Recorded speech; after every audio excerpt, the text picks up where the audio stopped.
Escolha ou Morra, filme que está na Netflix e é sobre ele que nós vamos fazer este vídeo, então fique aí até o final.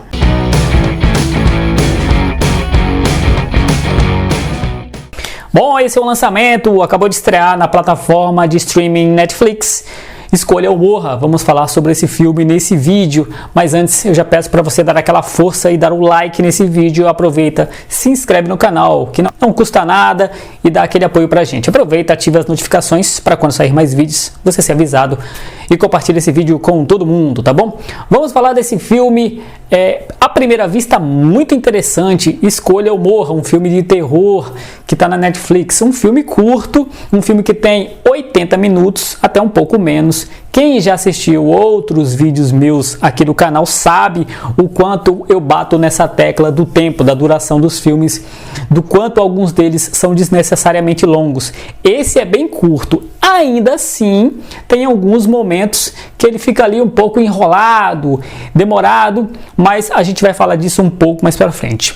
No começo eu gostaria de falar, claro, qual é a história desse filme. O enredo não foge muito de outras histórias, inclusive como O Chamado, até mesmo como O Pânico, né? A pessoa recebe uma fita que tem um jogo, e esse jogo propõe situações justamente de escolher ou morrer, escolha ou morra. Esse jogo tem como inspiração os jogos vintage da década de 80, né? Todo o estilo dele gráfico remonta a esse período. Inclusive, tem uma participação bem especial do Robert Englund, que interpretou na década de 80 o Freddy Krueger na Hora do Pesadelo, né? Ele faz a voz ali do criador do jogo, que faz parte ali da trama. Então ela cai nas mãos de uma menina que vai jogando, né? Esse jogo tem etapas, cada etapa ela vai tendo que escolher entre situações bizarras de vida e de morte. E aí essa história dessa menina, ela mora com a mãe dela e ela resolveu jogar esse jogo por causa da premiação em dinheiro, né? É aquela conveniência de roteiro em que a pessoa depende de dinheiro e vê na oportunidade desse jogo uma quantia que ela vai receber mais de 100 mil dólares, né? Então ela resolve jogar, mas aí depois que começa o jogo você não tem mais como parar e tem que ir até o fim.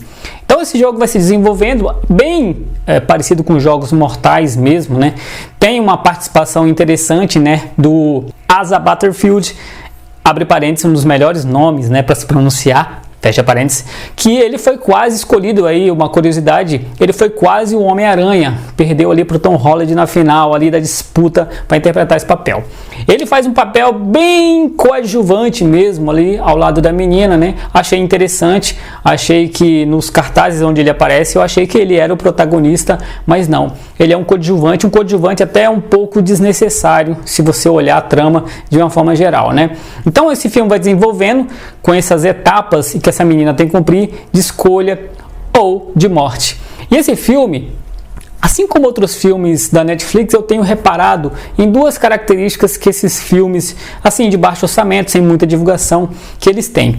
Primeiro, que eles têm, assim, uma abertura muito boa. Os inícios, as cenas iniciais desse filme são excelentes, né? Chama você, prende atenção e faz com que você fique na expectativa de ver o resto do filme igual a essa primeira cena. Uma característica assim interessante, tem um filme chamado Yaksha, Operação Implacável, que está aqui também no canal. Vou deixar aqui o link no card para você ver, que é a mesma coisa.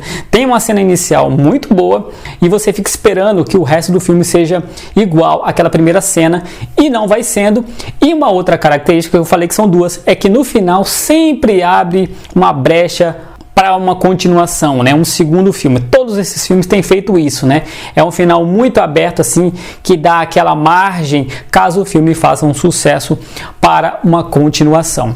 Esse filme, embora tenha uma premissa interessante e uma cena final que eu achei uma sacada muito boa, ele tem os seus pontos fracos, assim. Ele, por mais que ele seja curto, né? Como eu falei no início do vídeo, apenas 80 minutos, ele tem seus momentos, sim, de ser um filme arrastado. Porque a história é muito simples e não precisaria de todo esse tempo para ser contada a história.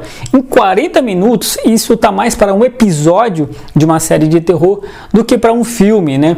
Não precisaria de 1h20, mas aí seria um curta-metragem não longa. Então, para ser um longa, foram colocados outros elementos na trama que não colaboram muito para o enredo, para o desenvolvimento dela. É uma coisa mais mesmo só para levar para frente, para encher a linguiça e dar os 80 minutos para ser um longa-metragem. Então a gente vê que ali as interpretações são ok, as situações realmente são bem aflitivas, realmente a gente tem que admitir que o clima de tensão, de suspense e de terror é muito bem construído, a direção é razoável, é ok, é muito boa, realmente consegue, para aquilo que se propõe, consegue cumprir e deixa você naquele clima desses filmes de terror. Claro que também, como em quase todo filme de terror, para quem não curte muito, que é o meu caso, tem aquelas situações em que você vê claramente que as coisas não fazem sentido nenhum, algumas tomadas de decisões por parte dos personagens que eles fazem, mas são características próprias de um filme de terror. Um filme de terror em que o protagonista não toma decisões erradas, não faz umas burrices, não faz aquilo que não devia fazer, não se encaixa como um filme de terror clássico, né? Quem gosta já meio que até espera que isso aconteça, faz parte inclusive da imersão do espectador, né? O espectador é sempre aquela figura do protagonista que está passando por aquela situação, né? É como se fosse uma representação da gente naquelas situações. Então, nos momentos de terror, de pânico, a tomada de decisão não é lá muito bem lógica, né? Até porque o personagem está sob um estresse muito grande, está sob pânico, está sob terror. Então, esse filme é um filme que, pela primeira cena, causa uma expectativa muito grande, você fica esperando mais, você fica esperando uma coisa que vai, você olha assim, então, agora vai, esse filme vai ser legal, mas não, é um filme que fica ali na metade do caminho, poderia ter sido muito bem, poderia ter sido um pouco inferior, então é realmente um filme nota 6, nota 5, nota 6,5 se você for um pouco mais assim, bondoso e generoso. Então é um filme que prometia pela primeira cena, como eu disse, mas que não entregou tanto assim, até porque, por mais simples que seja a história, ficou faltando elementos para enriquecer, para ficar com uma história bem legal, e ficou faltando um pouco. Ainda assim, para quem gosta de filme de terror, esse filme é uma boa, né? Até porque, como eu disse, 80 minutos, passa rapidinho e você vai curtir, vai se divertir bastante. Desse período curto de tempo não é uma coisa que você se lamenta de ter ficado ali 2 horas, 2 horas e meia vendo aquilo. Então, para um filme curto, é um filme ok, quem gosta de terror não vai achar tão ruim de assistir, mas é um filme que poderia ter sido bem melhor do que foi. Esse foi o meu vídeo sobre esse filme Escolha o Morra. Gostou? Achou interessante? Curtiu? Então clica aí no curtir, ajuda, aproveita, se inscreve no canal, que isso ajuda bastante. Ativa as notificações para quando sair mais vídeos, compartilha esse vídeo com todo mundo e fica ligado que mais pra frente tem mais vídeos para você sobre filmes e séries, tá bom? A gente se vê. Tchau!